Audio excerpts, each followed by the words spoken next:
You've had a journey all the way from Somalia to Canada to becoming, to running for politics or getting involved in politics and becoming minister. You want to share some challenges you face and how you overcame them for Black History Month special, Diversity Well, TV Black History Month special? well, thank you first of all for having me. And to answer your question, it's never easy to leave your home country and your community to go to a new place and start fresh. But when you're a refugee, you don't really have a choice in the matter. You get displaced, and many people get displaced around the world. But very few are lucky to end up in Canada like myself. I must say, of course, the journey to start your life afresh is never easy, but I was helped so much by Canadians, whether it is figuring out how to do small basic things or how to get a job and in school, the teachers that helped me and so on, the neighbors and the community members. I found that Canadians have been generous to me and continue to be generous to so many newcomers, and that's one of the reasons why Canada's the best country in the world. Um, and it is the reason why I also I decided to run for office because I wanted to really fight to protect the services, the community services that helped me to get to where I am. And I was really concerned, and so were many other people, that those services that helped me and others were being cut. Things like public housing, public transit, um, you know, libraries, community centers. Those are really, really important services and structures for people to improve their lives. And we need to do what we can to protect them. That's why I ran for office, and that was basically what my campaign was about. And luckily for me, the residents of York Southwestern put their trust in me to elect me as their member of parliament in 2015 and again in 2019. And I work every single day to make sure that we are there for everyone. Our government believes that no one should be left behind, and that of course we have to support working families. Right now, in the middle of the pandemic, we have to support Canadian workers, Canadian seniors, children, families, making sure that the most vulnerable are taken care of as well, that we don't forget to address issues around homelessness, women and children fleeing domestic violence. We also need to address issues around equity, making sure that Black, Indigenous, and people of color in this country have their rightful place in all the different aspects of Canada. And that is a journey that we've decided to embark on because we feel that equity lens will enable us to become an even stronger and more prosperous country. So just curious, when you were in Somalia, did you ever have any dream of being in politics or rising to the top No, of no, being a of minister? course not. No, So who inspired you? I was a child. So I'll tell you how this happened. So when I came to Canada, I settled in the neighborhood of Regent Park, which is a big neighborhood in Toronto. And at the time, now it's changed, but at the time it was Canada's oldest and largest public housing neighborhood, built in 1948. Huge, huge complexes. And things were not going well. The buildings were very old. The neighborhood had a lot of issues around community safety and so on, lack of jobs, over policing, that kind of thing. And a number of residents came together to see how they could improve their community, and I joined them. And I, over a period of 7 years, I saw firsthand the difference that public service can make to a community. I saw it, and I really got exposed to different levels of government and different institutions in our society, the police service, the school, the school system, the healthcare system, the justice system, and so on.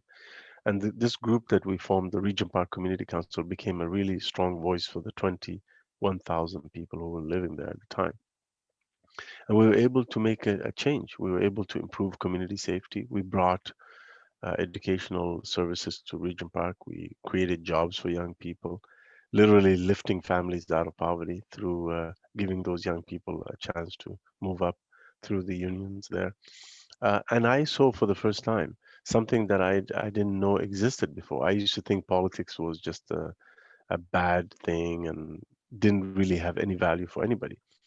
But it was in Regent Park over a number of years where I saw that politics can be a force for good, that politics can make a difference in people's lives, and that good representatives can make a difference. So luckily we had very good a very good city councilor, a very good we had two very good city councilors. We had a very good provincial member of parliament who supported us through this process, and we had a very good member of parliament.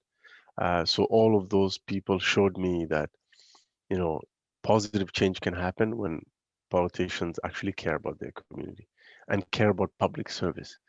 And so that inspired me not to run, but to get a job in Queens Park for the provincial in the provincial Ontario Legislative Assembly.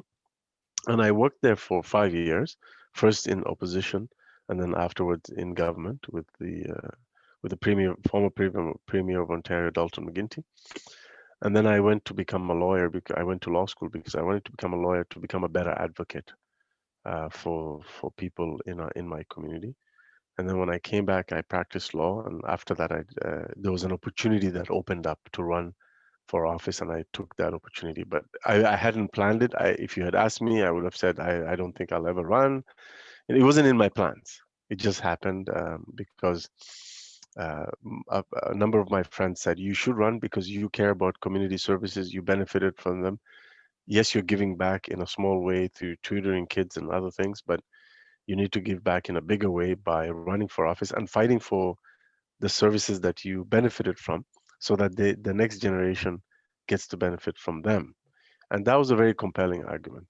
And even then, I wasn't sure I should. And finally, I decided to give it a try. So who inspired you all throughout all this? Who were you looking up to? So many people. I mean, the provincial member at the time, George Smithman, he was a really good local politician, a really good local representative. He supported us as we were strengthening our voice in Regent Park. So he was a big inspiration on how to do politics the right way, how to care about the community and deliver change for the community. He's a really good guy and a good had a good heart for the community, and he still remains one of my really good friends. So he was one of them. The other one was my former boss, Dalton McGuinty. I saw him lead the province of Ontario, and I saw the difference he made in Ontario. Reduced class sizes so that kids could have a better education. He improved our healthcare system, reduced wait times, created a stronger economy, and really pursued very progressive policies. Environmentally, he shut down many coal plants. The reason why you don't see a lot of smog days in the summer with pollution as high as it used to be is because of Dalton McGuinty. He introduced a lot of changes, and I'm very proud to have worked for him. So I had that really good luck of being exposed to a number of politicians who were really in it for the right reasons, and they inspired me to follow that path. Are there any, as you know, this is Black History Month, I must ask if there were any people of African descent who Of inspired you? course, absolutely, of course. Viola Desmond is a huge inspiration to me and to many Black Canadians and to many Canadians. Period. This is a woman who fought for justice and racial equality at a time when it was very difficult to do so. She was brave and she wouldn't give up and she kept fighting, and she made a difference. The second person in Canada that inspires me is Lincoln Alexander. He paved the way for so many in politics and in public service now. The third person is Jean Augustine. We're celebrating the 25th anniversary of Black History Month this year because of her. She sponsored a motion in Parliament to recognize Black History Month in Canada 25 years ago in 1995. So we owe her a great debt. And again, she was very brave to do that because it wasn't easy. And the other person is Alvin Curling. He was a first member of provincial parliament, then a provincial minister in Ontario, then became the speaker of the Ontario Legislative Assembly, the Ontario Parliament. And he remains a very good friend, a close friend and mentor. So there's many other Black Canadians who've done amazing work in Canada and who inspire us. They paved the way, and we owe it to them and to ourselves to continue that journey that they started for to dismantle systemic racism, to dismantle barriers that hold back people, and to make sure that Black Canadians are part and parcel of Canada. Yeah, Minister Hussen, you've taken the baton of command from all these people. You've also got involved, and you've had the first ministry in the Ministry of Immigration. Now you are in another ministry, doing very well too in your riding and doing all this good work. What will you say to others, young people, young Black boys and girls who also are inspired by you? Even though you're inspired by other people, you also inspiring others. What will you say to them? What I will say to them is, you are Canadians. You are as Canadian as everyone else. You have This is your country. This is your society. This is your community.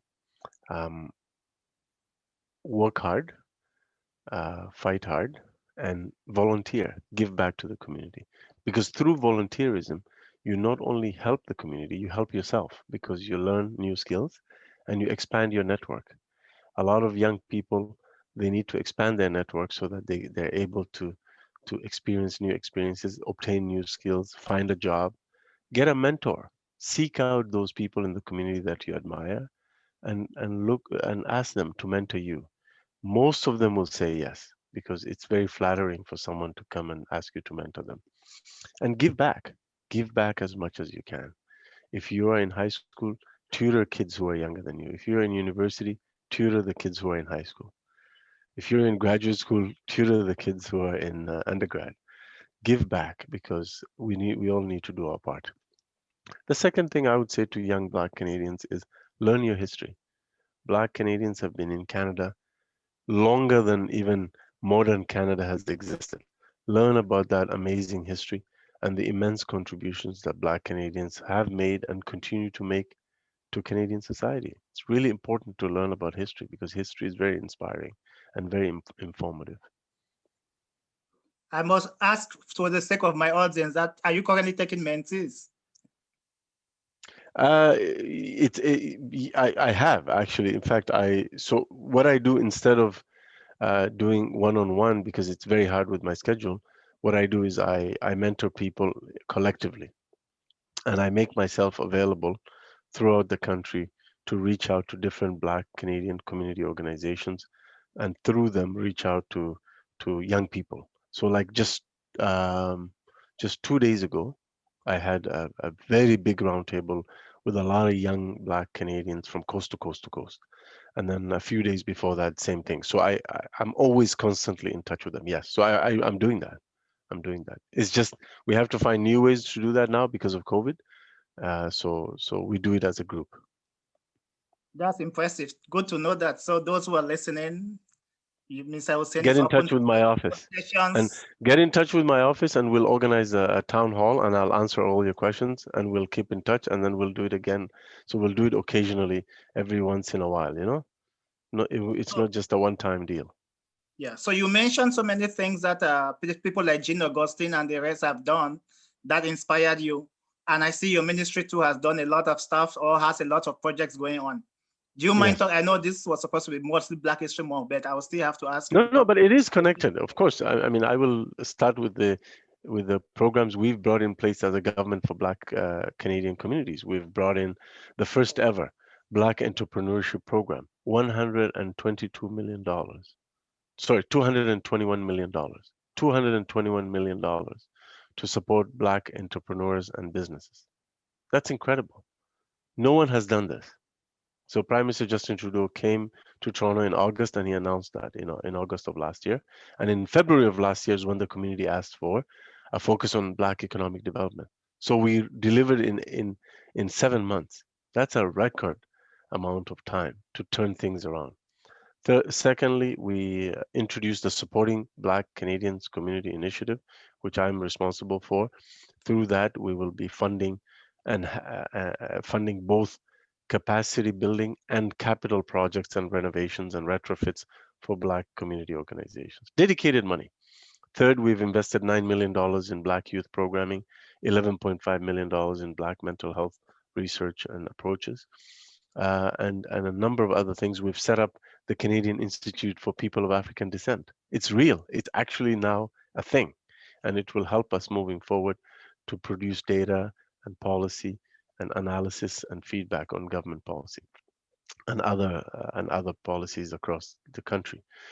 We have brought back Canada's anti-racism strategy to make sure that this is something that is comprehensive and sustained over the next number of years.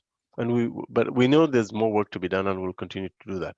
In terms of the broader ministry, you know about the national housing strategy. Through that, actually, recently we announced $40 million in partnership with Habitat for Humanity to enable 200 Black families to access home ownership. Mhm. So National Housing Strategy, 10-year plan, $70 billion to make sure every Canadian has a safe and affordable place to call home. So we're doing a lot, Canada Child Benefit and other anti-poverty programs. So there's a lot of work that is being done and will continue to be done. Okay, before I let you go, I know you're very busy and you've shared a lot. Anything you want to say for Black History Month, kind of a message for the Black community in Canada? Yes, I would say Black History Month gives us an opportunity to acknowledge and celebrate those who came before us, those whose shoulders we stand on, those who paved the way for us. Viola Desmond, Lincoln Alexander, Matthew da Costa, and many, many others whose shoulders we stand on. But Black History Month also is an opportunity for us to reflect on the reality of systemic racism in Canada and to address that and eliminate barriers that hold back Black Canadians from contributing fully into our communities. So thank you so much for having me. I appreciate this. Thank you for coming for the third time, and we hope we'll see you more. All the very best, Minister Hussen. Always available. Thank you so much.